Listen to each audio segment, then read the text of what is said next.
Fadime'den Püf Noktalar Mutfağımdan herkese merhabalar. Oldukça işinize yarayacak güzel bir tarifle karşınızdayım.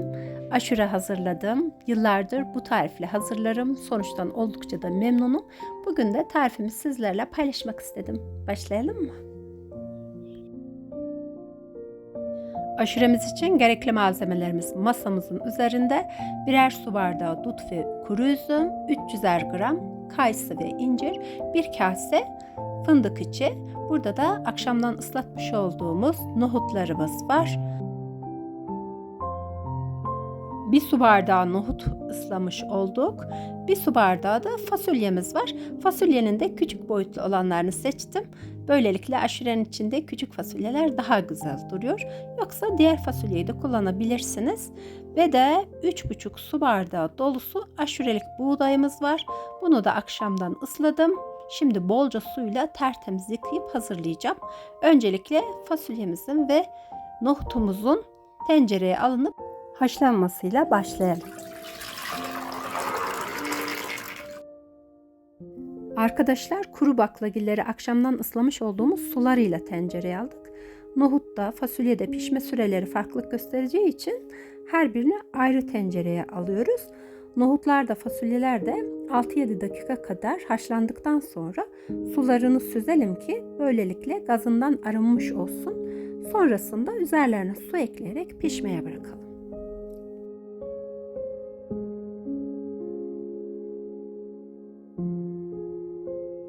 Akşamdan 3,5 su bardağı aşurelik buğdayımızı ıslamıştık. 3-4 su kadar böyle yıkayıp sürekli suyunu süzdürdüm. Tertemiz oldu buğdaylar görüldüğü gibi. Şimdi düdüklü tencereye alıp üzerine de 2 litre su ilave edip ocağın orta gözünde kaynamaya başladıktan sonra düdüklünün düdüğünü kapatıp yarım saat bu buğdayları pişmeye bırakacağım.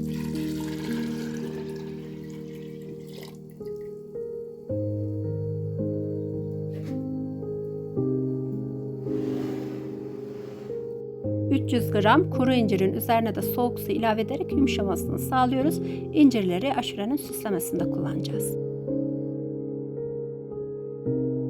Yarım saatlik pişmenin ardından ocağı kapatıp tencerenin iyice soğumasını bekledikten sonra düdüklünün kapağını açtım.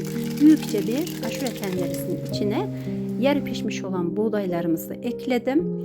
Şimdi arkadaşlar, ocağın üzerine alarak 2 su bardağı su ilavesi yaparak ara ara karıştırarak buğdayların bir sürede burada ocağın üzerinde tencerede pişmesini sağlıyorum.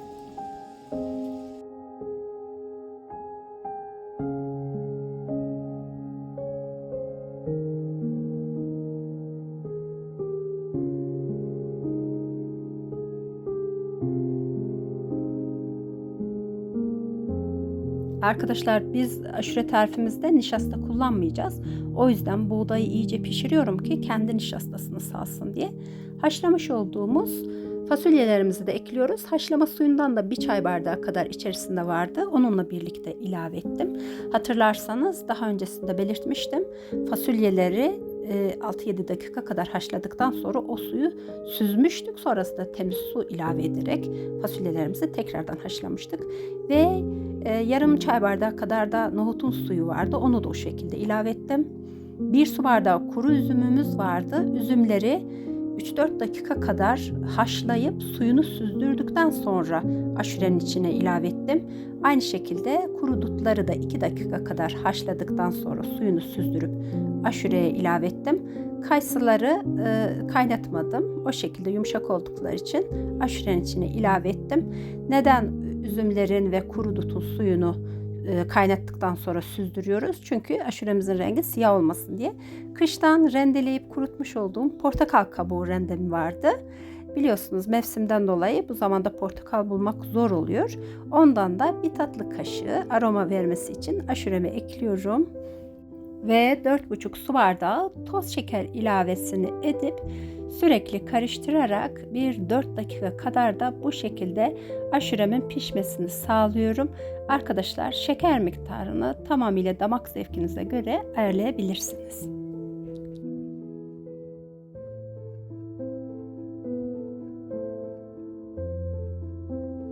Aşurelik buğdayınızı güzel bir şekilde pişirirseniz Aşurenin kıvamını artırmak için de nişasta kullanmanıza gerek kalmaz.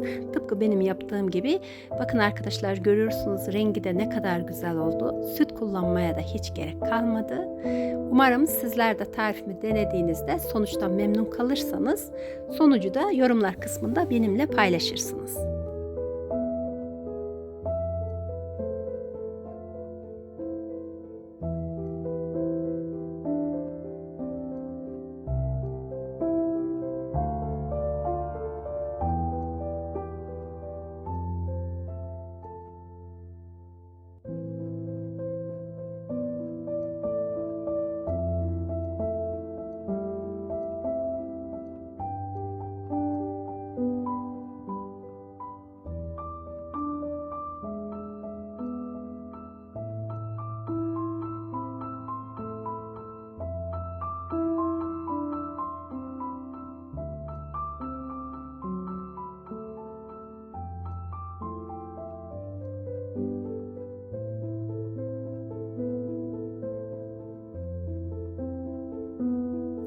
Aşurenizi hazırlamışken de fazlaca hazırlayın.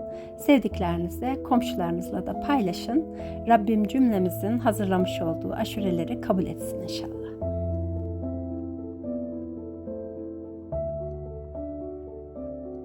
Arkadaşlar, soğuk suda bekletmiş olduğum incirleri de küçük küçük doğrayarak aşuremizin süslenmesinde kullanıyorum.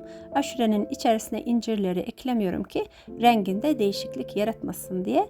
Hem mevsimden dolayı bu yıl birçoğumuzun aşurelerinde nar taneleri de eksik oldu.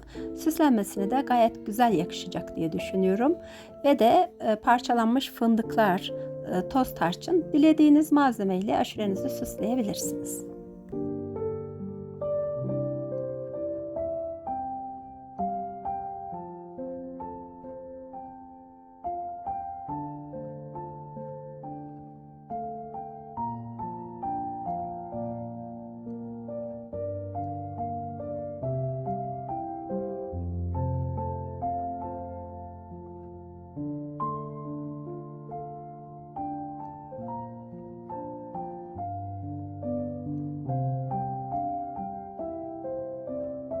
Tarifimi deneyeceklere şimdiden kolay gelsin diyorum. Videomu eğer beğenerek seyrettiyseniz beğeni yapmayı unutmayınız lütfen. Kanalıma abone değilseniz abone olmayı unutmayınız lütfen. Fadime'den bugünlük de bu kadar. Başka bir günde yeni bir lezzetle tekrardan görüşmek üzere. Sağlıcakla kalın. Hoşça kalın.